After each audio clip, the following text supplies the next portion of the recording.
तैयबा राजा, coat Lakhpat jail, Lahore.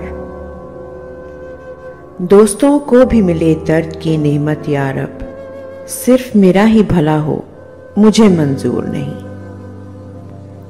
घर, हाँ घर याद आता है। माँ याद आती हैं। बहुत से उतार चढ़ाव देखे हैं जिंदगी में। जिंदगी कभी आसान नहीं रही। हमेशा खुद को तसल्ली दी कि जिंदगी कभी किसी के साथ मुकम्मल इंसाफ नहीं करती। कभी शुक्र अदा किया तो कभी गिला, बस यूं जिंदगी गुजरती रही। एक तारीख, एक हादसा जिसने जिंदगी बदल कर रख दी है। 9 मई 2023। सुना था कि शोहरत हासिद और दुश्मन साथ लाती है। मैंने इसे पूरा होते देखा। बहुत सी शोहरत बहुत से हासिद और दुश्मन साथ लाई है। ये शोहरत जानबूझकर हासिल नहीं की। ये कहना गलत नहीं होगा कि कोई भी अच्छी शय इंसान खुद हासिल नहीं करता। ये परवरदिगार की अताएं होती हैं। बस मुझ पर भी अल्लाह की ये अता है।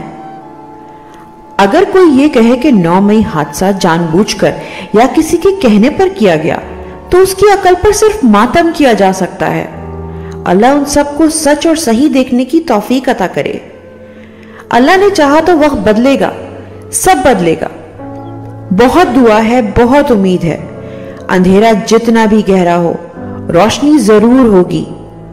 बस दुआ है कि सलामती से हो, अमन से हो। सिर्फ मेरे लिए नहीं, हम सब के लिए, मेरे पूरे मुल्क के लिए, क्योंकि पाकिस्तान हम सबका है। खुदा करे अंधेरा जल्द खत्म हो और बेहतरीन सुबह हो। हमारे हुकूक, हमारी इज्जतें, हमारी राय रोंदी ना जा सके। जहां आजादी राय हो, जहां इज्जत सिर्फ चंद खानदानों और चंद ओहदों तक महदूद ना हो या उनका हक न समझी जाए, जहां उम्मीद बाकी हो। आमीन। अल्लाहु अकबर। पाकिस्तान जिंदाबाद। तैयबा राजा, कोट लखपत जेल, लाहौर। रोजनामा कुदरत की वीडियो देखने के लिए अभी YouTube चैनल पर सब्सक्राइब करें और बेल आइकन पर भी क्लिक करें।